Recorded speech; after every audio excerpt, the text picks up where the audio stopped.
Sa number 6, mga pulis kag NPA nag-engkwentro hanay sa Calatrava. Subong nga adlaw ginpadayon ang clearing operation sa lugar sa sitio Cabalagnan, Barangay Lalong sa Calatrava, kundiin nagbaylohan na isang lupok ang katapos ng Regional Mobile Force Battalion kag ginalagar New People's Army Domingo sang hapon, Hunyo 14. Papauli ng 8 ka personnel sa 1st Platoon, 2nd Maneuver Company matapos ang ginpatigayon nga barangay visitation sa ilang makaengkwentro ang kapinapulo ka mga rebelde. Madasig naman nga naka-augment ang Quick Reaction Team sa 2nd Maneuver Company kag na-extract ang operating team sa area. Ginsiling ni Police Captain Jesus Alba, luwas sa katalagman, kag na-account ang tanan nga personnel sa Regional Mobile Force. Nakuha sa encounter site ang isa ka naguba nga caliber .556 rifle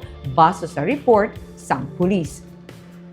Kabig ang area nga infiltrated sa mga rebelde suno sa hepe bangod may duha ka mga residente sa Barangay Lalong ang nadala sa 19 ka mga napatay sadto sa enkwentro sa Barangay Salamanca sa Banwasang Tuboso sa tinalikdan nga Abril 19. Nagpanawagan naman ang barangay captain sang Barangay Lalong nga si Ruel Liagano sa mga armado nga untatan na ang kalakasan bangod sa trauma nga ginahatag sini sa mga pumuluyo.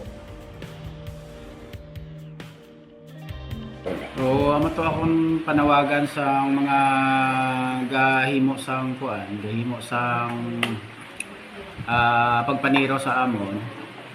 Ako yaga pasalamat ko nga way nyo kumandin din tiro gin patay pero ang akon ayo sa inyo kung tani, distansyahan nyo ang akon barangay.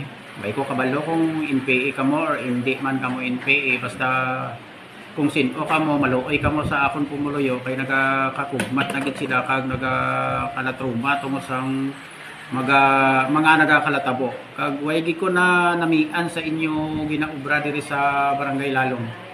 Muna nga kung pwede lang, distansyahan nyo ang mga pumuluyo diri kay gahatagi ka mo sang